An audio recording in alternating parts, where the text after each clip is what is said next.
Assalamualaikum warahmatullahi wabarakatuh. Saya Kak Putri Wiantari dengan NIM 192190447, mahasiswa dari Prodi Matematika Universitas Islam Negeri Sunan Ampel, Surabaya. Di video kali ini, saya akan menjelaskan mengenai time series A5 stasioner non-musiman menggunakan 3 software, yaitu yang pertama saya akan menggunakan software Minitab, yang kedua saya akan menggunakan software R, dan yang ketiga saya akan menggunakan software SAS.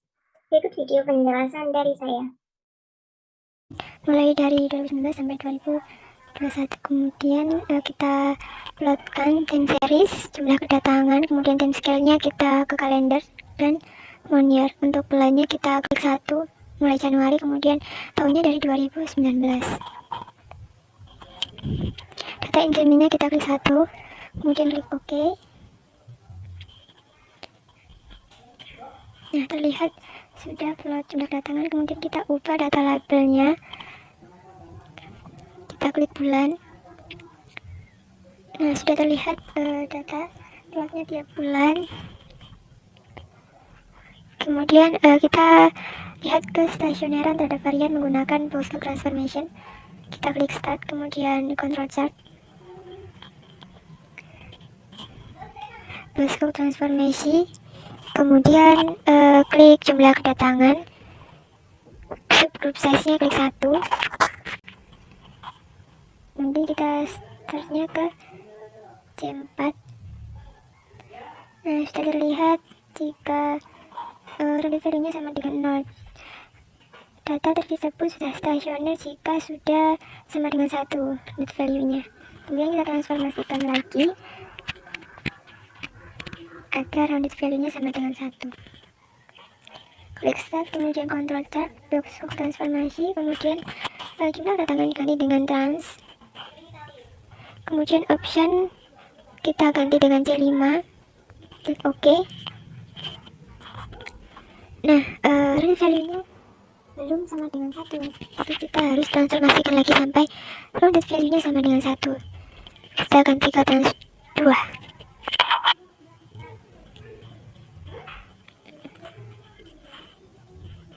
Control Chart, kemudian Postcode Transformation, kemudian ganti ke trans 2.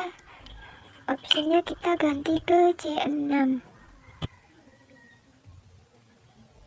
Nah, relative sudah sama dengan 1, jadi bisa dikatakan kalau dia sudah stasioner terhadap varian. Kita ganti ke trans 3. Selanjutnya kita cek plot ACF-nya. Kita klik Auto Correlation, kemudian kita pilih trans 3, klik OK. Nah, sudah terlihat bahwa dia itu cut off leg-nya, dia sudah stasioner terhadap rata-rata maupun varian, jadi sudah tidak perlu di differencing. Kita klik Start untuk melihat plot ACF-nya. Klik Partial Auto Correlation, pilih trans 3, kemudian klik OK. Nah, dia juga terlihat sudah stasioner. Ada satu leg yang keluar dari garis signifikan. Nah, itu kan sama juga tadi, yang ACF juga 1. Jadi estimasi modelnya ada 1,0,1, 1,0,0 dan 0,0,1. Kemudian selanjutnya itu kita uji signifikansi parameternya terlebih dahulu.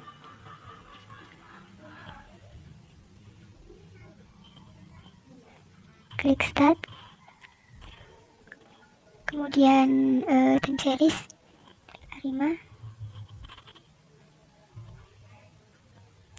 Nah, seriesnya kita klik trans 3, kemudian auto regresifnya diganti dengan 1. Untuk forecast-nya itu belum ya. Terus kemudian strike-nya residual. Kemudian klik OK. Residualnya kita ganti nama dengan residual AR1. Kita lihat p-value-nya sudah signifikan karena kurang dari 0,05. Kemudian MS-nya 1,01. Kemudian dari Lium box-nya leg 12-24, p-value-nya sudah signifikan karena dia sudah lebih dari 0,05.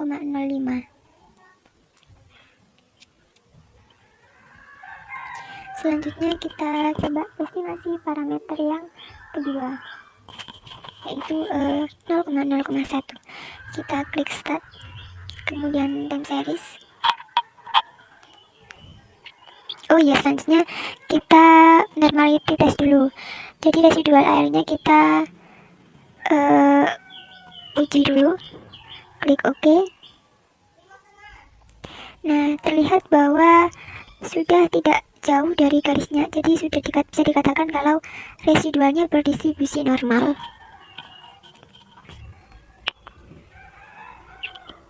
Dengan p-value-nya juga sudah signifikan.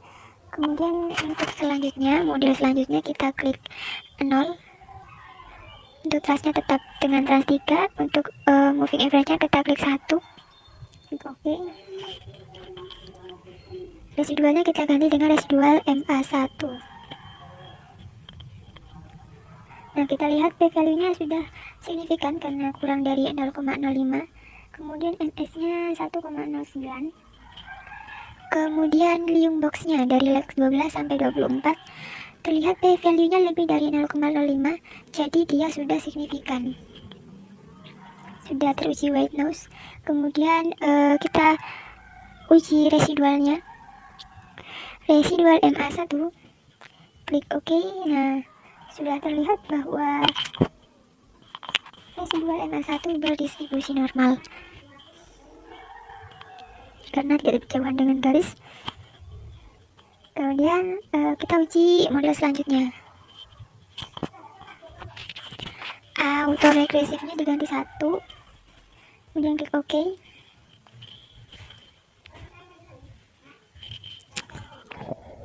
Residualnya diganti residual A5 1,0,1.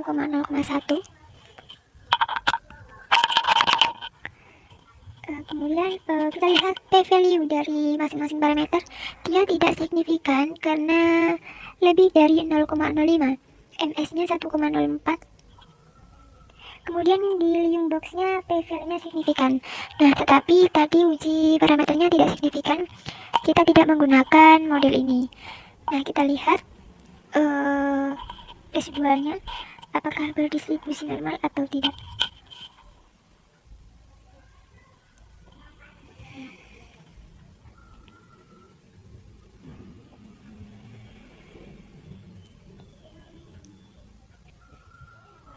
Nah, terlihat bahwa residual A5-nya itu berdistribusi normal, tetapi tadi signifikansi parameternya dia tidak terpenuhi, jadi kita tidak menggunakan model ini.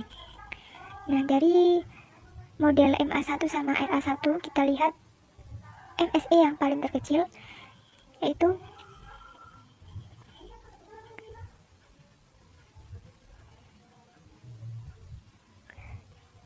kita lihat dulu.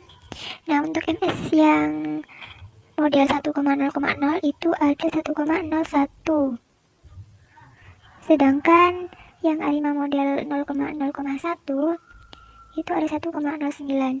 Jadi kita akan meramalkan menggunakan model 1,0,0.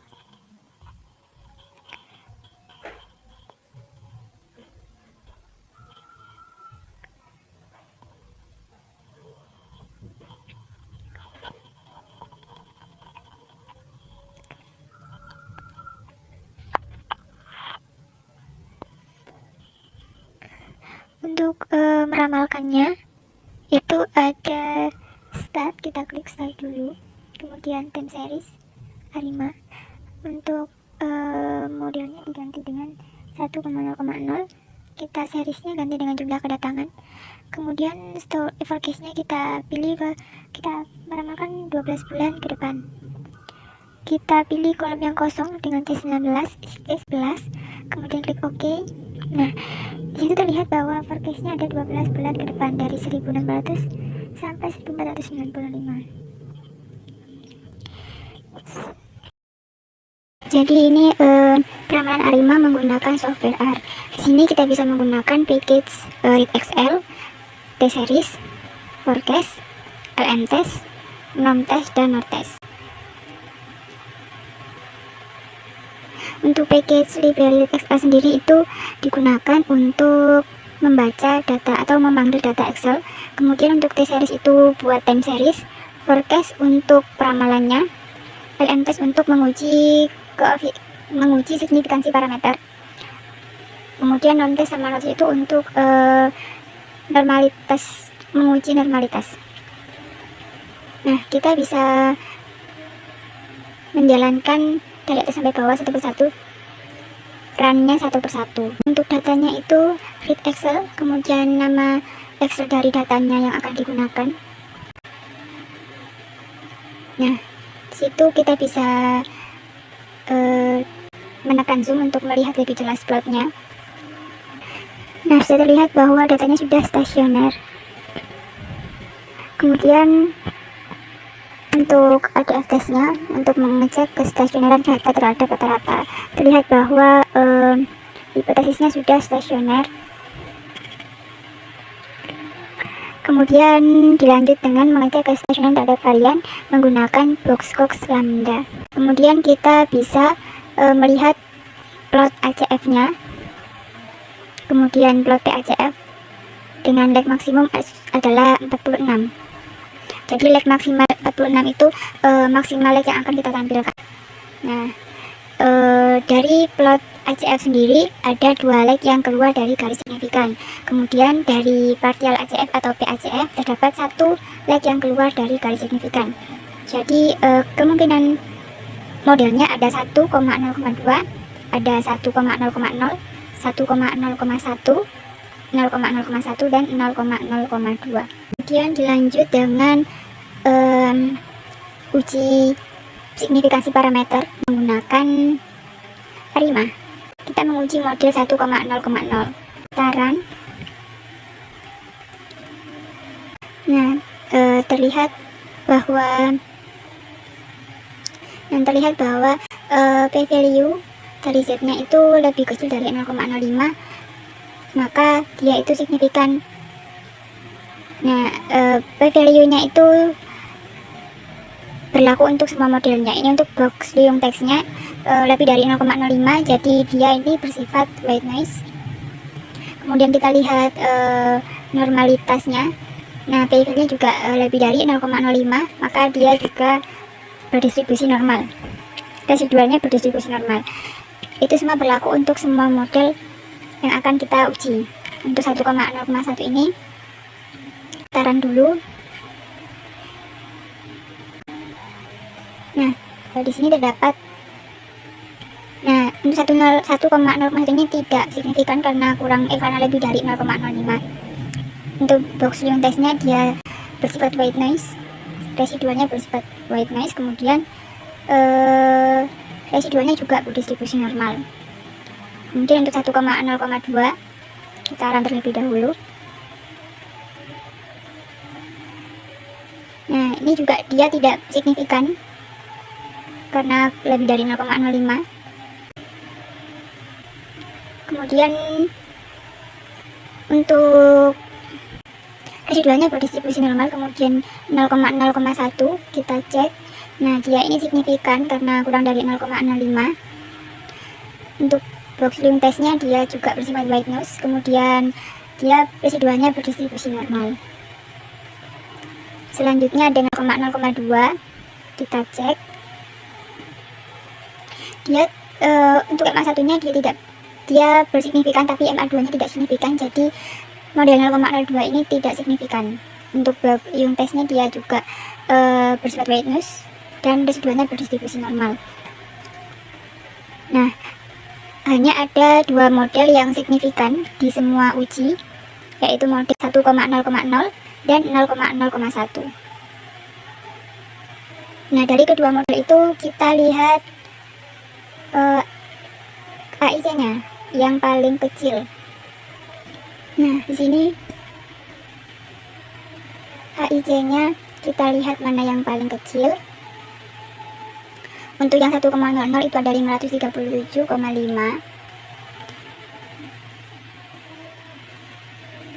Kemudian yang 0,0,1 ada 538,7. Nah, jadi yang signifikan yang kita ambil adalah model 1,0,0 karena dia AIC-nya lebih kecil. Kemudian kita forecasting atau kita ramalkan. Nah, di sini terdapat 12 bulan ke depan, forecasting 12 bulan ke depan, diantaranya ada 1632,133 sampai 1496,047. Nah, di sini kita akan menginputkan data penumpang, input cards, kemudian kita masukkan data-datanya. Ini data bulanan. Kemudian di situ di bawahnya kita langsung masukkan alur-alur atau langkah-langkah metode ARIMA. Terus ARIMA data sama dengan penumpang, kemudian identifier nilai sama dengan 24 sampai bawahnya ada run, itu untuk menjalankan kode yang telah kita buat. Kemudian sampai di export data, kemudian kita langsung saja untuk memencet tombol run. Nah, itu terlihat semua hasilnya. Ada teratas, ada deviasi, kemudian ada autorelasi untuk mengecek white noise. Nah, di sini ada plot trend dan korelasi.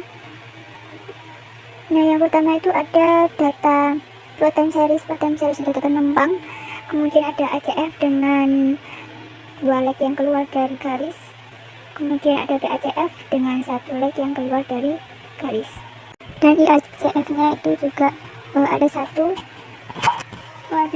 leg yang keluar.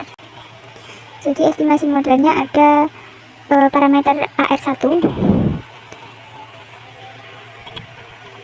Kita cek P value nya, approx PL itu dia kurang dari 0,05, jadi dia signifikan. Kemudian ada standard error AIC.